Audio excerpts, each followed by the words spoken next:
અમરેલીના લીલિયામાં ગ્રામ સભામાં હોબાળો થયો। લીલિયા સરપંચને ડીડીઓએ કર્યો હતો સસ્પેન્ડ। જી હા, ગટર અને નલ સે જલ યોજનાના પ્રશ્નો કરતા હોબાળો મચ્યો। ગ્રામ સભામાં અધિકારીઓ હાજર ન રહેતા તમામ લોકોમાં રોષ છે। અધિકારીઓની ગેરહાજરીના કારણે ગ્રામ સભા મોકૂફ રાખવામાં આવી। ગ્રામજનો હોબાળો કરીને બહાર નીકળી ગયા।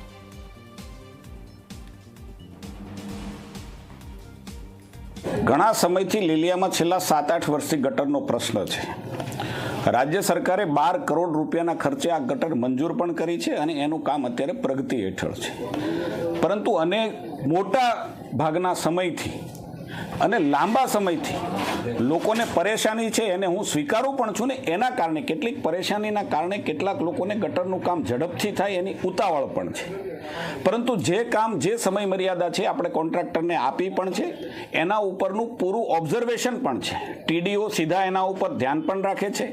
આરએનબીના અધિકારીઓ, એક્ઝિક્યુટિવ એન્જિનિયર અને કાર્યપાલક બંને એના પર ધ્યાન રાખી રહ્યા છે। ક્યાંક નબળા કામની પણ ફરિયાદ આવી છે ને જ્યારે નબળા કામની ફરિયાદ આવી છે ત્યારે ગટરનું કામ રોકાયું છે, એની ચકાસણી પણ કરી છે।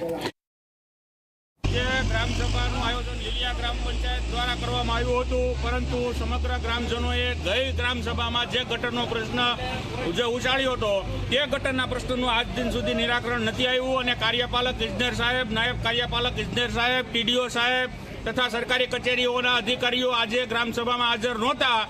માત્ર ગ્રામજનો અને ગ્રામ પંચાયતના સદસ્યો જ હતા, માટે આ ગ્રામસભા આજે મોકૂફ રાખવામાં આવી છે।